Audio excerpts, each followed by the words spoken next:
NEET चल देखो पहले से लॉगिन कर लिया तो 7 बजे से कर दूंगा।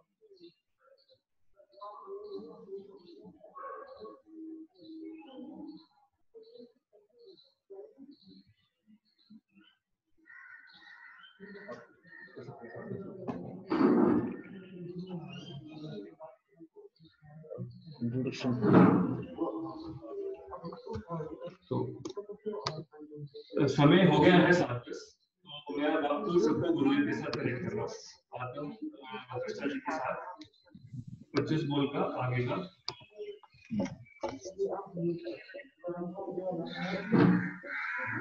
अभी तक पिछली कक्षाओं में हमने एक आचारण सूत्र की गाथा को लिया था, जिसके अंतर्गत भगवान महावीर ने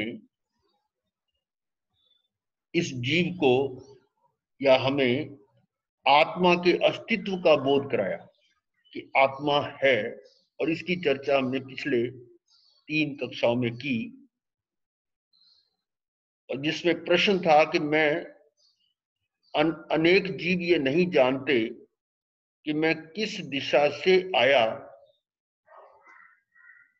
किस दिशा से, द्रव्य दिशा भी हो सकती है, भाव दिशा भी, कि भिन्न भिन्न गतियों योनियों से, और मैं कौन हूं, इसका उत्तर भी हम जानने की कोशिश कर रहे थे कि अनंत काल से मैं जन्म मरण कर रहा हूं। ये भी आपने जाना कि पूर्व जन्म है, और पूर्व जन्म है तो अनादि काल से जन्म मरण कर रहा हूं, और इस लोक का एक परमाणु जितना स्थान भी नहीं जहां पर मैंने अनंत बार जन्म मरण नहीं किया। हर गति योनि में अनंत बार गया, कभी सुगति कभी दुर्गति, और इन गतियों में जाने के बारे में हम चर्चा कर रहे थे कि 4 गतियां हैं मुख्य, और चारों गतियों में जाने के 4 कारण, जिनमें सर्वप्रथम नरक गति में नरक गति का बंध कैसे होता है, उसके मुख्य 4 कारणों पर चर्चा चल रही थी, जिसमें महारंभ, अत्यधिक हिंसा, और इसमें आपको बताया था कि आज के समय में जितना भी उद्योग, कारखाने, इंडस्ट्री, वो सभी महारंभ के ही कार्य है। रिकॉर्डिंग आंधी है ना 2 दिन बाद। और दूसरा कारण बताया था महापरिग्रह, कि जो भी आपके पास सामग्री है उसके प्रति आसक्ति, तृष्णा जितना अधिक उतना ही परिग्रह अधिक माना जाता है, और ऐसी तृष्णा जिसका अंत ही ना हो उसे भी महापरिग्रह में लेते हैं। यह भी नरक का कारण है। तीसरा बताया था पचेंद्री वध, और इसमें आपको याद होगा हिंसा की परिभाषा क्या थी, कि इस अभी तक आपने ये तो जान लिया कि मैं शरीर नहीं हूं, शरीर के साथ मैं आत्मा, और शरीर के प्राण भी बताए थे, याद होंगे। शरीर के 10 प्राण हैं जो हमारे पंचेंद्रिय संगी पंचेंद्रियों के हैं, 5 इंद्रियों के, 3 मन वचन काया के, 1 श्वासोश्वास और आयुष प्राण।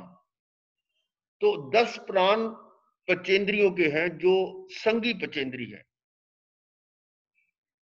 और इसके तुलना में एकेंद्रिय जो है उनके कितने प्राण हैं? हमारे 5 इंद्रियां हैं, उनमें केवल 1 इंद्रिय है, इसलिए 4 प्राण तो वो कम है। और मन वचन काया में केवल काया है एक इंद्रियों में, मन भी नहीं है, वचन भी नहीं है, तो 2 प्राण वो कम हुए, अर्थात एक इंद्रिय में मात्र 4 प्राण हैं और पंचेंद्रिय में 10।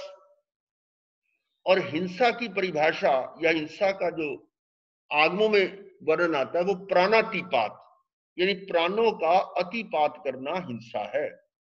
तो ये शरीर के जो प्राण हैं 10, इनकी जितने प्राण अधिक होंगे उतनी हिंसा अधिक मानी जाती है।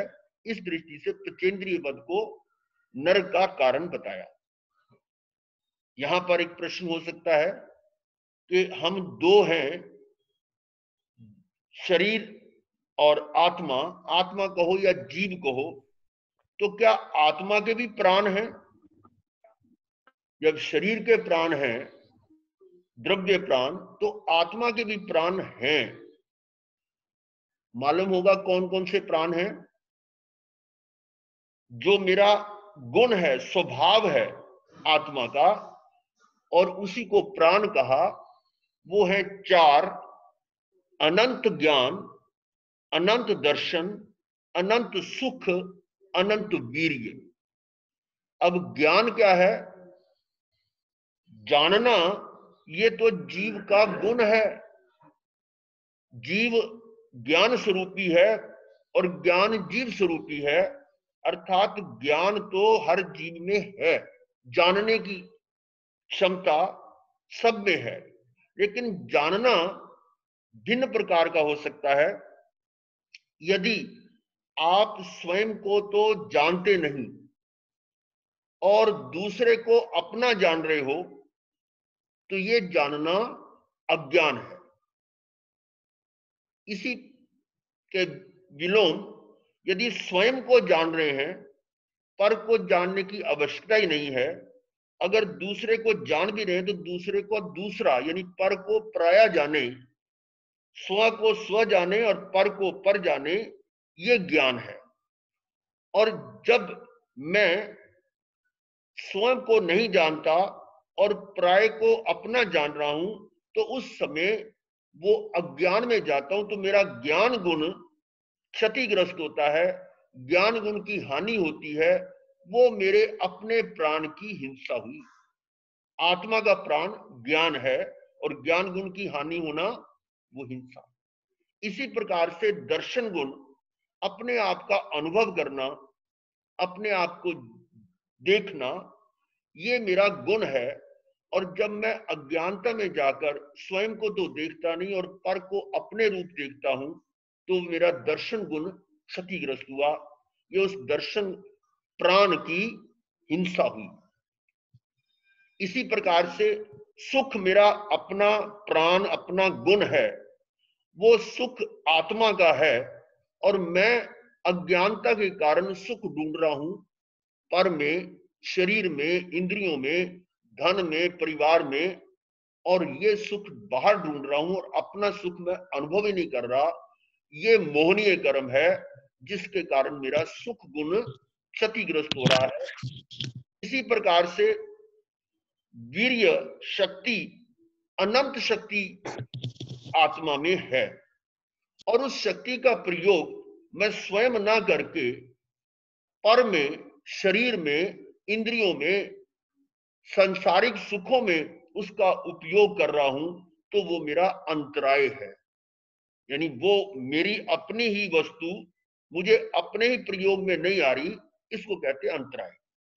तो इस प्रकार से ये 4 प्राण है और चारों प्राणों का अतिपात होना ये निश्चय में हिंसा है, और इसकी हिंसा ना हो तो वो अहिंसा धर्म है।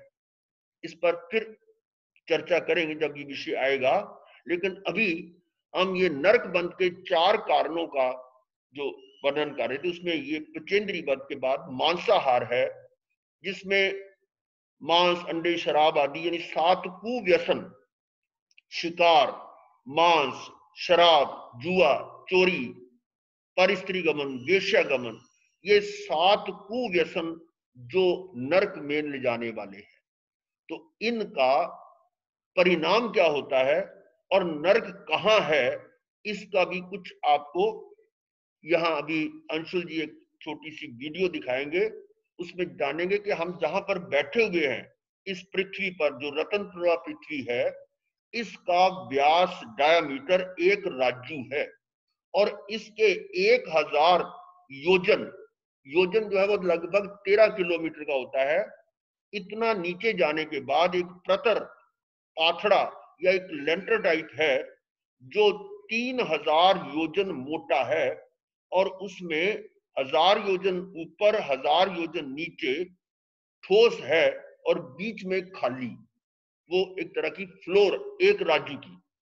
उसमें नरकावास हैं और नरकावास में अनेक कुंभियां हैं जिसमें ये नरक का जीव जाकर पैदा होता है और वैक्रिय शरीर है, हमारी तरह का औदारिक शरीर नहीं है।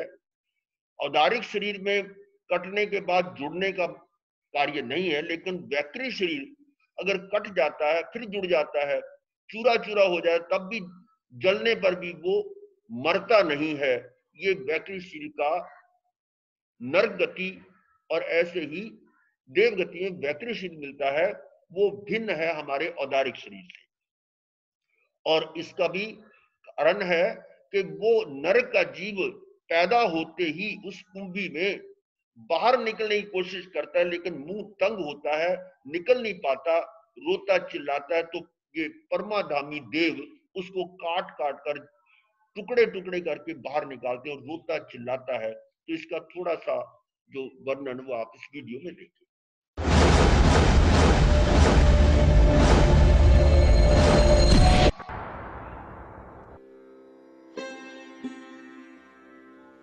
अनंत आलोक के बराबर बीच में स्थित 14 राजलोक। कोई आदमी अपने 2 पांवों को फैलाकर और दोनों हाथों को कमर पर रखकर खड़ा हो, ऐसा लगता है। धर्मास्तिकाय, अधर्मास्तिकाय, काल, आकाश, जीव, पुद्गल, 6 मुख्य द्रव्यों से बना हुआ ये 14 राजलोक समग्र जीव अजीव सृष्टि को अपने में समा लेता है। 14 राजलोक के सबसे ऊपरी भाग में अत्यंत निर्मल, सुगंधित एवं कोमल सिद्धिशिला है।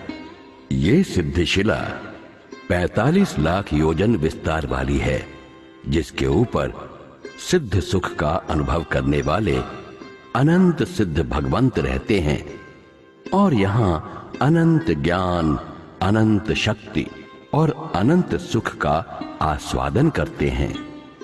इस सिद्ध शिला के नीचे जय विजय, जयंत अपराजित और सर्वार्थ सिद्ध नाम के 5 अनुत्तर के विमान हैं।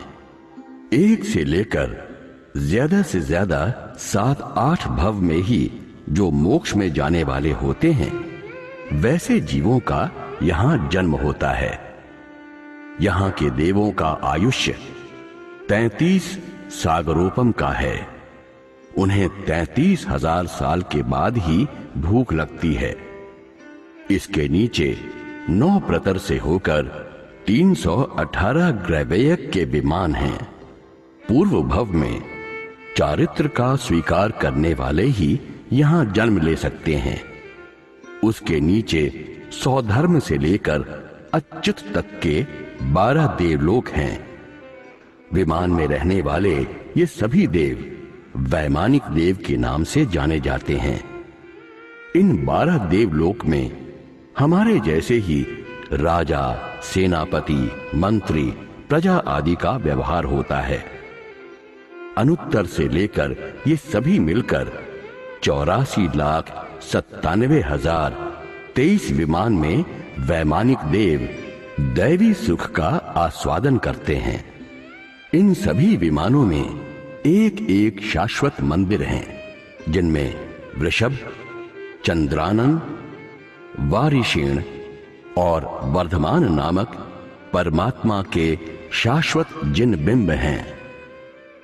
उसके ठीक नीचे 14 राजलोक के मध्य भाग के केंद्र में 1 लाख योजन ऊंचाई वाला मेरु पर्वत है, जिस पर देवी देवता भगवान का जन्म महोत्सव करते हैं।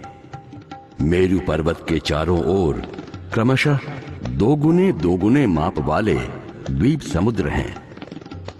सबसे पहला है जम्बू द्वीप, जहां हम रहते हैं, और सबसे अंत में है स्वयंभू रमण समुद्र।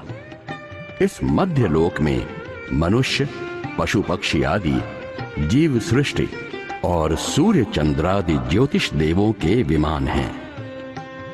हमारे मध्यलोक के नीचे पापों के फल जहां भुगतने पड़ते हैं, ऐसा अति डरावना और भयानक नरक है। इन सभी स्थानों में हम भी अनंत बार जा चुके हैं।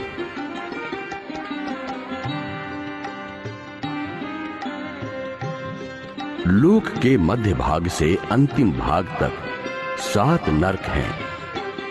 ये सभी नरक 4 स्तर के आधार पर हैं। सबसे नीचे का स्तर आकाश का है। आकाश के अलावा यहां पर कुछ भी नहीं है।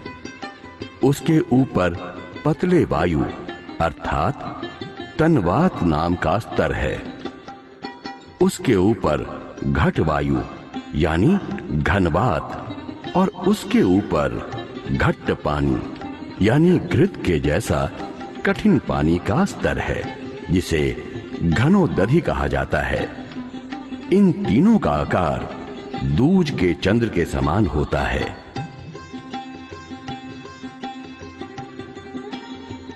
पहली रत्न प्रभा नाम की नर्क पृथ्वी है, जिसके ऊपर के स्तर में हम सब लोग रहते हैं। रत्न प्रभा पृथ्वी की मोटाई 1,80,000 योजन की है, जिसमें भवनपति, व्यंतर, वाण व्यंतर यानी यक्ष, भूत, पिशाच, राक्षस आदि देवों के भवन यानी महल हैं। और पहले नरक के 13 प्रतर में कुल मिलाकर 30 लाख नरकावास हैं। पहले प्रतर के मध्य में एक गोलाकार सिमंतक नामक इंद्रक नरकावास है। उसकी चारों दिशाओं में त्रिकोण, चतुष्कोण, गोलाकार आदि 49 नरकावास हैं और विदिशाओं में त्रिकोण, चतुष्कोण और गोलाकार 48 नरकावास हैं। त्रिकोण नरकावास में 3, चतुष्कोण में 4 और गोलाकार नरकावास में 1 द्वार होता है। 8 दिशाओं के 49 और 48 पंक्तिबद्ध नरकावास के बीच में भिन्न भिन्न आकार के पुष्पावकीर्ण नरकावास हैं। दूसरे प्रतर में दिशाओं में 48 और विदिशा में 47 नरकावास और बीच में पुष्पावकीर्ण नरकावास है। इसी तरह पहले नरक के 13वें प्रतर में 37 और 36 नरकावास दिशा और विदिशा में हैं। दूसरा नरक, यहां की भूमि में कंकड़ का प्रमाण ज्यादा है, इसलिए इसका नाम शर्करा प्रभा पृथ्वी है। इसकी मोटाई 1,32,000 योजन है। उसके 11 प्रतर में कुल मिलाकर 25 लाख नरकावास हैं। तीसरा नरक, रेत से भरी ये पृथ्वी वालुका प्रभा के नाम से जानी जाती है। 1,24,000 योजन मोटाई वाला ये नरक अपने अंदर एक प्रतर में 15 लाख नरकावासों को समा कर रखता है। चौथा और पांचवा नरक 1,20,000 और 1,18,000 योजन मोटाई वाले इन 2 नरकों में क्रमशः कीचड़ और धुएं का प्रमाण ज्यादा होता है। इन दोनों नरकों में 7 और 5 प्रतर हैं और क्रमशः 10 लाख और 3 लाख नरकावास हैं। छठा एवं 7वां नरक गाढ़े अंधकार से अति भयानक और डरावना तमह प्रभा और महातमह प्रभा नामक ये नरक 1,16,000 और 1,08,000 योजन मोटाई वाले हैं। छठे नरक में 3 प्रतर हैं। कुल मिलाकर 60 पंक्तिबद्ध और 99,935 पुष्पावकीर्ण नरकावास हैं। और 7वें नरक में बीच में अप्रतिष्ठान नामक इंद्रक नरकावास है। अप्रतिष्ठान नरकावास 1 लाख योजन लंबा चौड़ा है। उसके चारों तरफ त्रिकोणाकार के एक एक नरकावास हैं। कुल मिलाकर 7वें नरक में केवल 5 नरकावास हैं।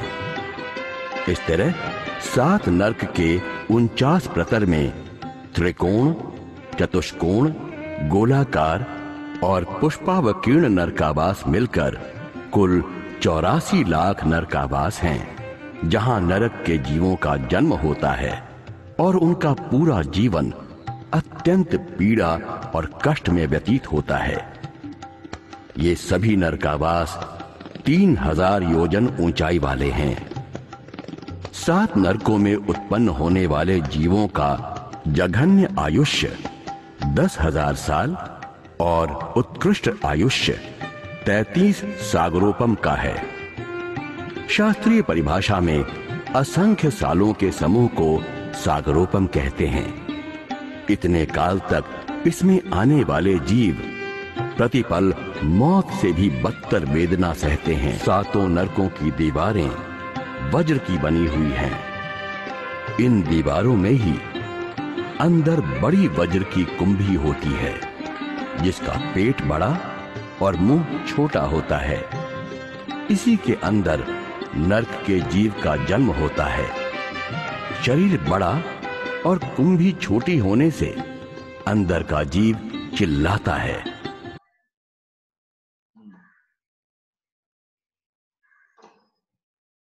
तब परमाधामी देव अथवा नरक के जीव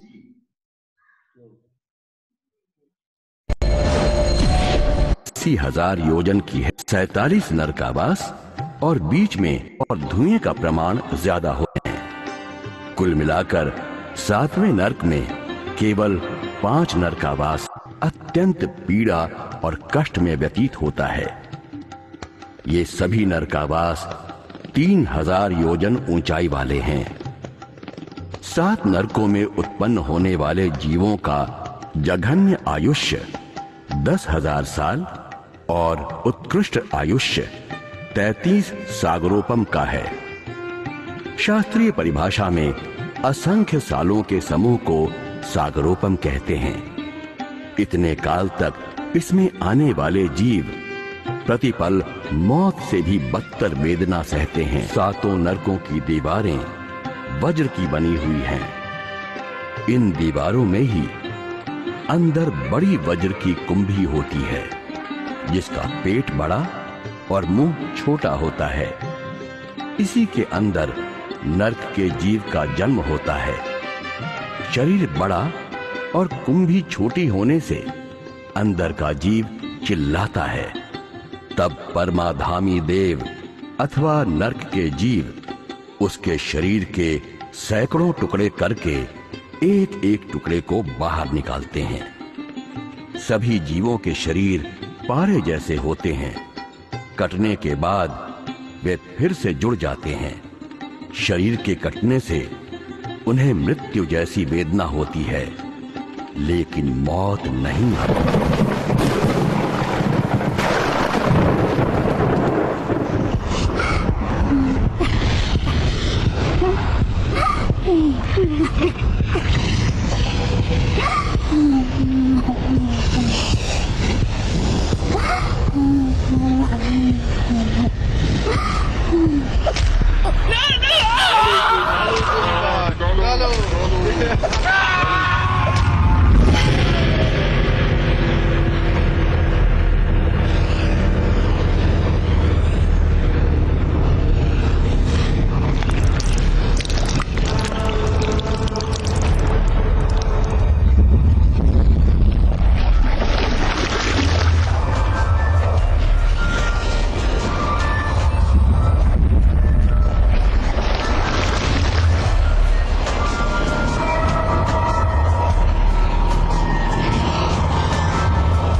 तो अभी आप कुछ देख रहे थे, आगुओं में इस नरक के दुखों का इतना भयंकर और अनंत दुखों का वर्णन किया हुआ है, और ऐसा कई आगुओं में वर्णन आता है। मृगापुत्र के अध्ययन में भी है, वो अपनी माता को बता रहे कि मैंने ऐसे ऐसे अनंत बार इन नरकों में जाकर दुख भोगे हैं। उन्हीं का कुछ चित्रण जो है वो आपने अभी देखा। ये इसलिए कि इतना दुख, और काल भी असंख्य काल तक, सागरोपमों में, पल्योपमों में, और कारण मेरी अज्ञानता, और उसी कारण जो 5 कारण बताए थे। अब इसी प्रकार से दूसरी गति, त्र्यंच गति। त्र्यंच गति किसे कहते हैं, ये मैंने पहले भी आपको पूछा था, आपने बताया था कि 4 गतियां हैं। नर गति आपने देखा धरती के नीचे 7 पृथ्वियों में, और देव गति नीचे भी है, ऊपर भी वैमानिक देव हैं, उनका भी आपने वर्णन सुना। और मनुष्य, ये आप जानते ही हैं कि मनुष्य केवल यही जहां पर हमें, वहीं पर ही नहीं बल्कि इसके बाहर जम्बूद्वीप में भी, भरत क्षेत्र के बाहर और भी क्षेत्र हैं जहां पर मनुष्य हैं। कहीं पर पहले आर्य के, दूसरे आर्य, तीसरे आर्य, और महाविद्य क्षेत्र भी है। इसी प्रकार से आगे धात्विकी खंड में भी 2 मेरु पर्वत हैं, और उनके उसी मेरु पर्वत के चारों ओर, जिस प्रकार से जम्बूद्वीप में ये क्षेत्र हैं, भरत क्षेत्र, रावत क्षेत्र, इसी प्रकार से वहां पर भी हैं, और पुष्कर द्वीप के आधे में भी हैं। तो मनुष्य मात्र यही इस भरत क्षेत्र में, या जहां हम दुनिया जिसको समझ रहे हैं उसी में नहीं है, इसके बाहर भी है। और इन मनुष्यों को, देवों को और नारकियों को छोड़कर बाकी जितने भी जीव हैं वो त्र्यंच हैं। अब त्र्यंच गति में क्या है, दुख है। पशु पक्षी, पेड़ पौधे सभी त्र्यंच हैं, और वो इतना कष्ट जो त्र्यंच गति में अनुभव करते हैं, उसमें त्र्यंच गति के कारणों पर भी हम चर्चा करें। त्र्यंच गति के 4 कारण कौन से हैं? एक है माया, कपट, छल। दूसरा है ठगबाजी, यानी ऊपर से तो बड़ा अच्छा लगता है लेकिन अंदर में वो दुष्ट होता है, ऐसा करने वाला ठग। और तीसरा है अलीक वचन, यानी झूठ बोलना। चौथा है कूट तोल माप। अब इनको थोड़ा और विस्तार से जाने। माया, ये आप जानते हैं कि 4 कषाय हैं, क्रोध, मान, माया, लोभ। और कोई भी एक कषाय अकेला नहीं होता। क्रोध है तो उसके पीछे मान भी है, मान है तो क्रोध होगा, और मान के पीछे माया है, माया तभी तो मान बनेगा, और उस माया को प्राप्त करने के पीछे लोभ भी है। अर्थात कोई भी कषाय अकेला नहीं है। माया का अर्थ यहां पर सभी कषाय आ जाता है, और इस माया के कारण जीव त्र्यंच गति में जाता है। अब एक प्रश्न है, त्र्यंच गति में आपको मालूम है पृथ्वी, पानी, अग्नि, वायु, वनस्पति, ये सभी त्र्यंच है। देंद्री, तेंद्री, चौंद्री और पचेंद्री भी है। और ये भी आप जानते हैं, सुना होगा कि वनस्पति में निगोद आदि के जो जीव हैं वो मरकर फिर निगोद में पैदा हो जाते हैं, वही वनस्पति में पैदा होते हैं, और ऐसा करके अनंत काल तक उसी में जन्म मरण करते रहते हैं। और आयुष इतना छोटा होता है कि एक श्वासोश्वास हम लेते हैं, इतने समय में वो 17-18 बार जन्म मरण कर लेते हैं। इसका अर्थ हुआ कि उनका आयुष बहुत ही अल्प है, कम है। और इतनी कम आयु में ये त्र्यंच गति के बंध का कौन सा कारण कर रहे हैं? क्योंकि मरकर फिर त्र्यंच बन रहे हैं। एक छोटा सा जीव है, वनस्पति का है, वो मरकर फिर वनस्पति बन रहा है, तो उसमें कारण तो त्रेंच गति का होना चाहिए ना, तो उसमें पहला कारण ही माया। तो अब सोचें कि वो वनस्पति का जीव कौन सी माया कर रहा है। अब इसमें माया का अर्थ अभी कुछ देर पहले आपने जाना था कि मेरा ज्ञान गुण क्षतिग्रस्त होता है तो वो मेरी अपनी हिंसा है। जब मैं अपने आप को नहीं जानता और पराये को अपना जानता हूं, इसको क्या कहेंगे? माया। किसी की अपनी कोई प्रॉपर्टी कह लो या कोई मकान दुकान है, अपना नहीं है, और दूसरे की प्रॉपर्टी को अपना मान रहा है और यहां तक के बेच भी देता है, तो इसको क्या कहेंगे? माया। इसी प्रकार से जीव स्वयं को तो जानता नहीं और इस पर को अपने रूप जानता है। पर में दूसरे में जो कुछ हो रहा है वो मुझ में हो रहा है, ये माया है। और ऐसी अवस्था ये त्रेंच में यानी वनस्पति में भी है कि वो स्वयं को तो जानता नहीं और पर को, शरीर को अपना मानकर उसमें सुख दुख का अनुभव करता है। वनस्पति का जीव भी सुख दुख अनुभव करता है। तो ये है माया। भगवान से पूछा गया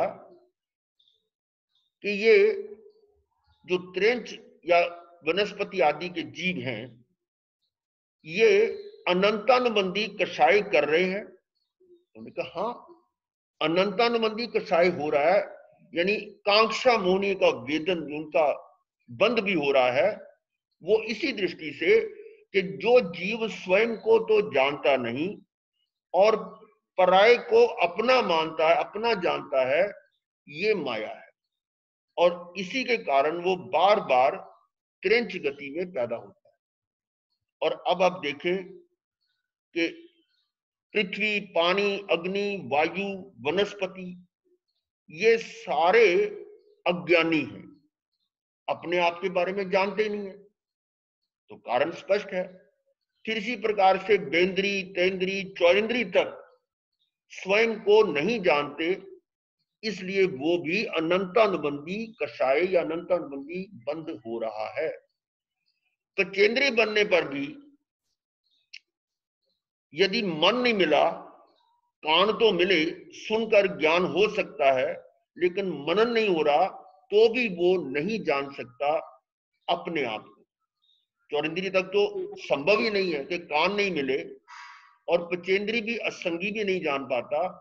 संगी पचेंद्री जो त्रेंच है, वहां भी बहुत कठिन है कि अपने आप में बारे में जान पाए। नरक में अब देखो कितने अनंत दुख हैं, वहां पर भी अपने आप का ज्ञान भान लगभग नहीं है। देवों में अनंत सुख है, मात्र मनुष्य है जो ये जान सकता है कि मैं कौन हूं। लेकिन उसमें भी आप देखते हैं, अगर हम इस धरती जिसको हम जानते हैं पृथ्वी, इसमें आज लगभग 8 अरब मनुष्य हैं। इनमें से कितने हैं जो ये जानते कि मैं कौन हूं? नहीं जानते। आर्यवाणी सुनने का अवसर ही नहीं मिलता। आर्यवाणी यानी वीतराग वाणी सुनाई नहीं, सुनते नहीं, और सुनेंगे तो श्रद्धा नहीं होती, तो जानेंगे कैसे? स्वयं को नहीं जानते, तो वो भी त्रेंच गति का कारण बनता है, माया।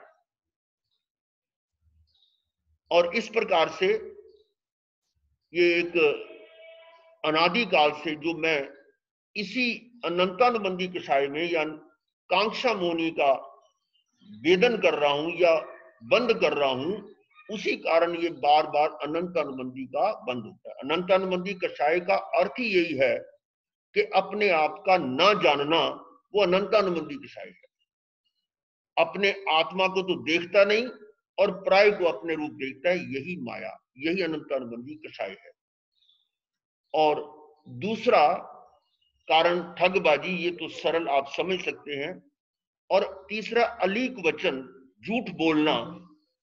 झूठ बोलने में मात्र यही नहीं कि मोटे झूठ, आज तो जो भी किसी भी व्यापार में लेखा जोखा जो भी होता है, उसमें आप अधिक जानते हैं कि कितने ही परपत्र या आलेख लिखे जाते हैं जो झूठे होते हैं। टैक्स बचाने के लिए, कर बचाने के लिए भी कई तरह के पत्र झूठे लिखे जाते हैं, और ये सभी क्रेंच गति का बंद कराने वाले हैं। फिर कूट तोल माप, कोई भी वस्तु जो बेच रहे हैं, खरीद रहे हैं, उसमें भी क्वालिटी, क्वांटिटी और रेट तीनों में भिन्नता है, यानी सही नहीं है, तो वो भी यही कारण है क्रेंच गति के जाने का। अर्थात अधिकतर हम देखें कि जो भी हम व्यापार व्यवसाय कर रहे हैं, उनमें ये कारण आ ही रहे हैं, चाहे हम उनके पाप को पाप ना भी समझे, लेकिन पाप तो पाप ही है। आप कहेंगे हम कोई चोरी थोड़ा कर रहे हैं, कर बचा रहे हैं, लेकिन वो भी अलीक वचन में आ जाता है। झूठा दस्तावेज, झूठे एफिडेविट्स, ये सारे क्रेंच गति के कारण है। तो इस प्रकार से ये दूसरी गति के क्रेंच गति के कारणों पर हमने चर्चा की, और इससे बचना हो तो ये वाले अवगुण, ये दोष नहीं होने चाहिए। तीसरा है मनुष्य गति।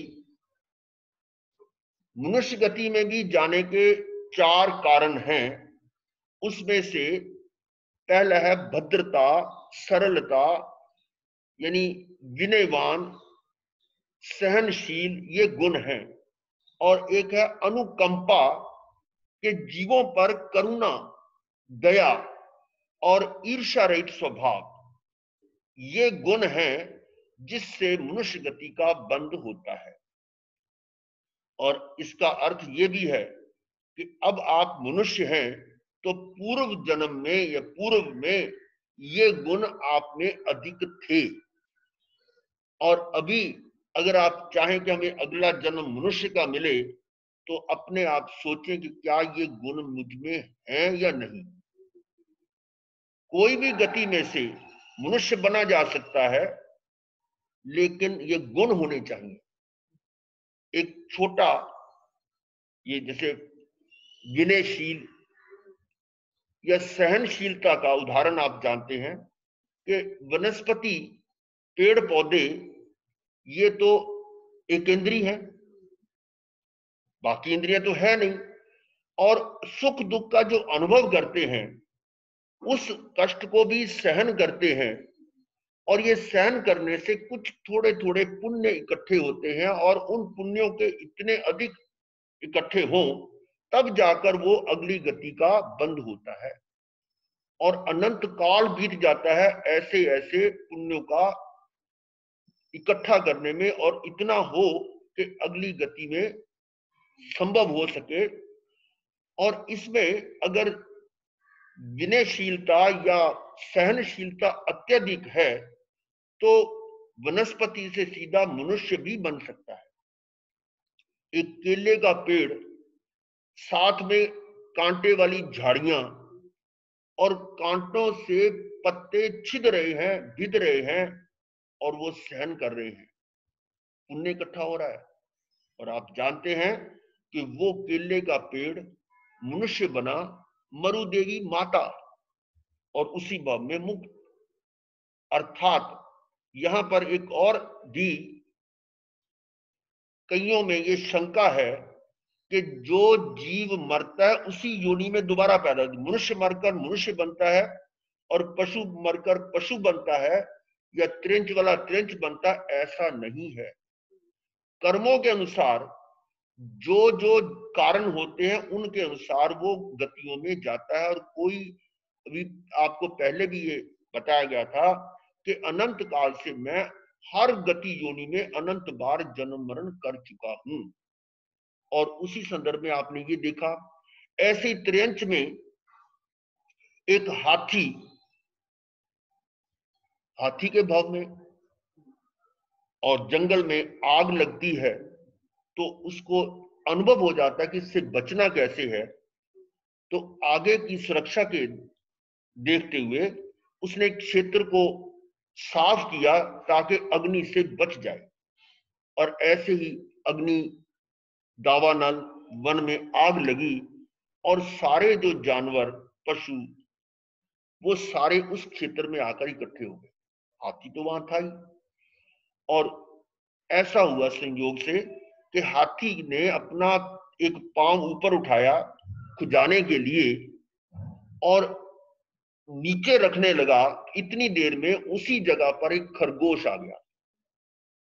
अब वो सोचता है कि अगर मैंने पैर रख दिया तो ये तो मर जाएगा। अनुकंपा, उस पर दया, और इन भावों में वो 3 दिन आग जलती रही और वो पांव ऊपर ही उठाए रखा हाथी ने। और जब 3 दिन के बाद आग बुझ गई तो सभी जानवर अपने अपनी जगह पर चले गए, स्थान खाली हुआ। तो हाथी ने अपना पांव नीचे रखने की कोशिश करी, गिर गया और मर गया।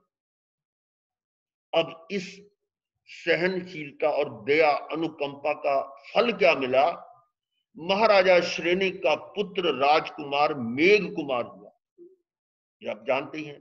इसी प्रकार से अनेक और उदाहरण हो सकती हैं कि इतनी, एक बैल भी था जो बीमार हो गया। सेठ ने कहा गांव वालों को ये आप इसकी सेवा करना और ये धन ले लो, और उसकी सेवा हो रही है।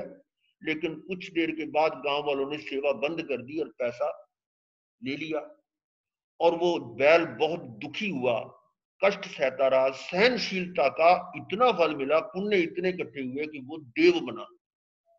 वो कथानक आप जानते हैं। यहां पर मात्र इतना ही है कि मनुष्य गति के लिए ये मुख्य 4 कारण हैं, और यदि ये 4 कारण आप में नहीं है तो मनुष्य बनने का सोच भी नहीं सकते। फिर आप सोचे कि हम मनुष्य बने और महाविद्य क्षेत्र में सिमंदर स्वामी परमात्मा के पास जाकर वहां पर संयम ले। कहां से ले? पहले तो मनुष्य जन्म को सुरक्षित करने की बात करें, ये है मनुष्य जन्म।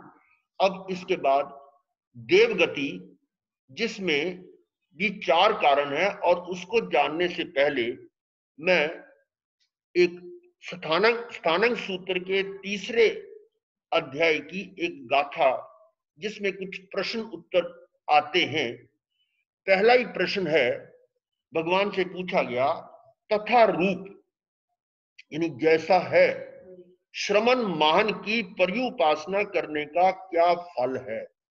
श्रमण यानी साधु निर्ग्रंथ, और महान ये भी मुनि को कहते हैं। महान क्यों कहते हैं? भगवान महावीर आचार्य सूत्र में जो फरमा रहे हैं उसी की हमने शुरुआत में वर्णन किया था, और उसी के आगे भगवान फरमा रहे हैं कि जीव जो हिंसा करता है, हिंसा ही ग्रंथि है।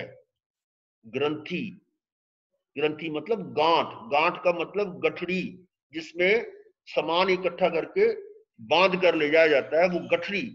वो गांठ किसकी? कर्मों की। वो गांठ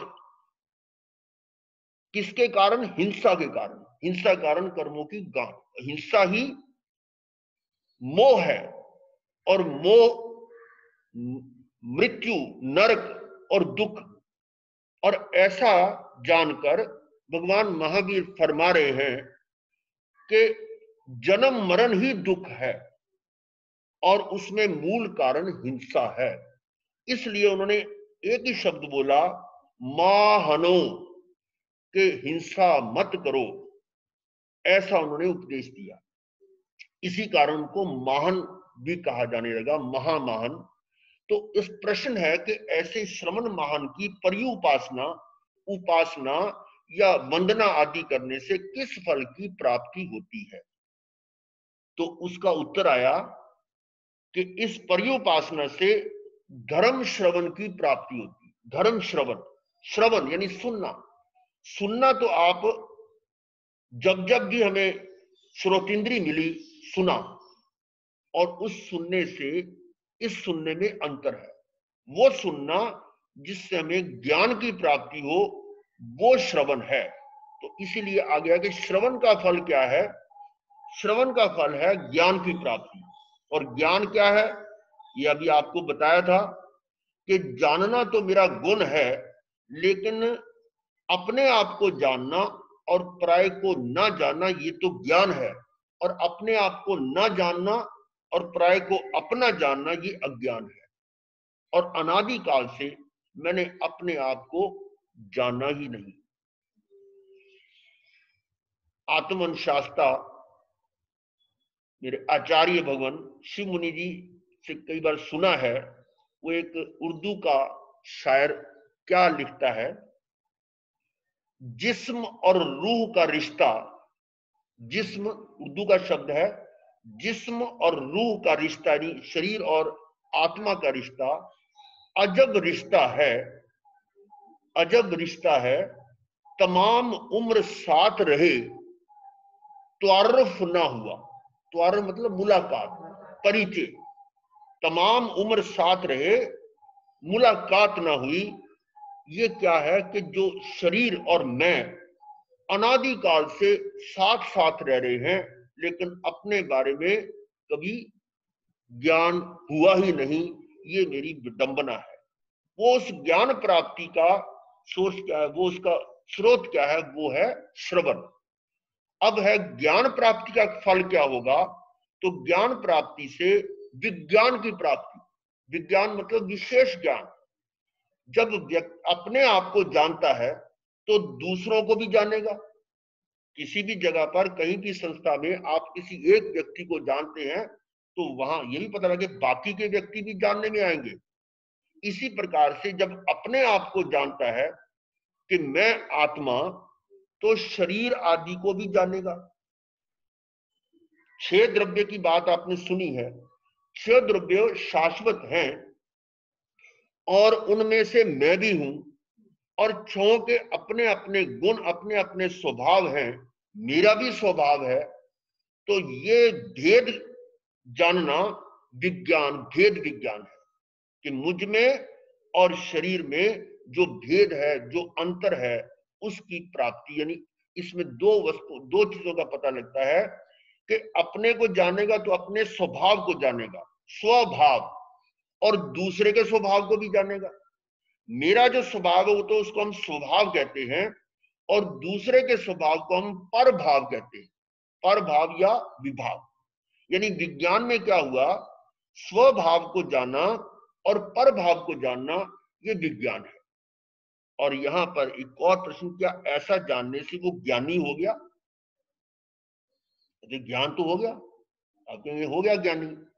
नहीं, स्वभाव और परभाव को जानना ही ज्ञानीपना नहीं है।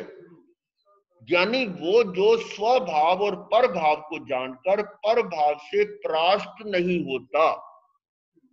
आपने अभी सुना कि मैं शरीर नहीं हूं, और थोड़ी देर बाद आपके शरीर को किसी ने कुछ चोट लगा दी, तो आपका परभाव में गया कि नहीं गया? शरीर की तरफ, मेरे शरीर को मुझे मारा, वो है परभाव से परास्त होना। तो ज्ञानी परभाव से परास्त नहीं होता, तो उस विज्ञान का फल क्या आएगा? प्रत्यक्षान। प्रत्यक्षान का मतलब यहां पाप का त्याग करना लिखा है, ऐसा नहीं है। प्रत्यक्षान का मतलब है, अर्थ है कि उस परभाव से हट जाना, वही पाप है। परभाव से हटना प्रत्यक्षान है। तो प्रत्यक्षान का अर्थ यहां आगम में यह निकलता है कि जो स्वभाव और परभाव को जानकर परभाव से परास्त नहीं होता, तो अपने आप ही प्रत्यक्ष यानी परभाव से वो परे हो जाता है, परभाव से हट जाता है, वो प्रत्यक्षान। अब प्रत्यक्षान करने से कोई पाप करेगा, उसका फल आएगा। प्रत्यक्षान करने से वो कोई पाप नहीं करेगा। हिंसा, झूठ, चोरी, मैथुन, परिग्रह, कोई पाप नहीं होगा, और उसका फल आता है संयम। अब संयम है वो 5 पापों से विरत होने का फल है, लेकिन संयम लेने के बाद भी उसकी यात्रा पूरी नहीं होती। मुनि या महान या श्रमण ये जानता है कि अनंत काल से मैं कर रहा हूं, कभी सुगति कभी दुर्गति, तो कभी मैं पाप कभी पुण्य करता हूं, तो पाप छोड़ दिया, दुर्गति तो बच जाएगी, लेकिन सुगति तो फिर भी चल रही है अगर पुण्य करता हूं। तो अब वो संयम का फल आएगा कि वो पाप और पुण्य दोनों से ही विरत हो जाता है, न पाप न पुण्य, शुभ अशुभ दोनों से विरत हो जाता है। पहले अशुभ को छोड़ा और अब शुभ को भी छोड़कर अंतर आत्मा में वो स्वयं को जानता, स्वयं में को देखना, स्वयं में भी रमन करना, इस प्रकार का कर्मों के आने का रास्ता बंद हो जाता है। और इसलिए संयम का फल आता है अनाश्रव, यानी आश्रव रहित, अर्थात संवर। संवर में कर्मों के आने का मार्ग पूरी तरह से बंद हो गया। और इस संवर का फल क्या आएगा, अनाश्रव कहो या संवर कहो, उसका फल है तप। तप कैसे कि जो कर्म आने के रास्ते वो तो बंद कर दिए, लेकिन जो पहले से मेरे साथ कार्बन शरीर के साथ लगे हुए हैं उनको भस्मीभूत करने का ये एक मार्ग है तप। तप के द्वारा वो उस कर्मों को भस्मीभूत कर देता है, कार्बन शरीर को क्षय कर देता है। और इस तप का फल आएगा कि वो आत्मा विशुद्ध हो जाती है, व्यवधान, वो निर्जरा हो जाती है। और ऐसा करके अब वो शुद्ध आत्मा कोई भी क्रिया नहीं करता, अक्रिय हो जाता है, उसके मन वचन काया की हलन चलन बंद हो जाती है और उसका प्रतिफल सीधा मोक्ष।